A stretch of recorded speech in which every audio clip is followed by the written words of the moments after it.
శుభోదయం. ప్రభువైన యేసుక్రీస్తు నామములో వందనాలు తెలియజేస్తూ పరిశుద్ధమైన దేవుని గ్రంథంలో నుండి కీర్తన గ్రంథము 26వ కీర్తన మొదటి వచనం.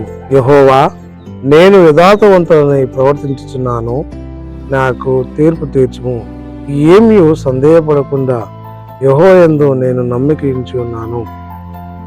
ప్రార్థన చేసుకుందాం. పరిశుద్ధుడా, ప్రేమ కలిగిన తండ్రి, వందనాలు స్తోత్రాలు చెల్లించుకుంటూ వాక్యం ధ్యానిస్తుండగా సన్నిధి మాతో ఉంచి నడిపించి దీవించి ఆశీర్వదించమని యేసు నామంలో ప్రార్థించడానికి వేడుకొంచున్నాం తండ్రి, ఆమేన్.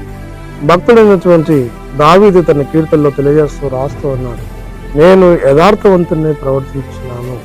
యథార్థముగా జీవించినప్పుడు దైవాశీర్వాదం పొందుకోవడానికి ఆస్కారం ఉంటుంది. యథార్థవంతులకు ఏ మేలు చేయక మానని సెలవిచ్చిన మాట చూడగలం. కాబట్టి దైనందిన విశ్వాస జీవన ప్రయాణంలో క్రైస్తవ విశ్వాసగా, సహోదరునిగా, సేవకునిగా, సంఘములుగా యథార్థ ప్రవర్తన కలిగి జీవించవలేను.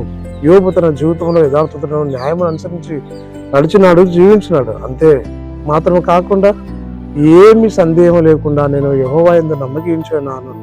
సందేహపడే వారికి ఏమి కూడా దేవుని యొద్ద నుండి దొరకదు. కాబట్టి సందేహించక విశ్వాసంలో కలిగి ఆయన యందు నమ్మకం కలిగి యథార్థంగా జీవిస్తూ దైవాశ్రయం పొందుకునే లోకంలో, సంఘంలో వర్ధిల్లినట్లు పరిశుద్ధాత్మ త్రియేక దేవుడు సదాకాలం తోడైంది, దీవించి ఆశీర్వదించుగాక. ఆమేన్. మౌనతరాశి స్తోత్రాలు చెల్లిస్తూ వాక్యము ధ్యానించి ధనిపించడానికి మహిమ ఘనత ప్రభావం ఆరోపిస్తూ యేసు నామంలో ప్రార్థించడానికి వేడుకొంచున్నాం తండ్రి, ఆమేన్. తండ్రి, కుమార పరిశుద్ధాత్మ త్రియేక దేవుడు సదాకాలం తోడైంది, దీవించి ఆశీర్వదించుగాక. ఆమేన్.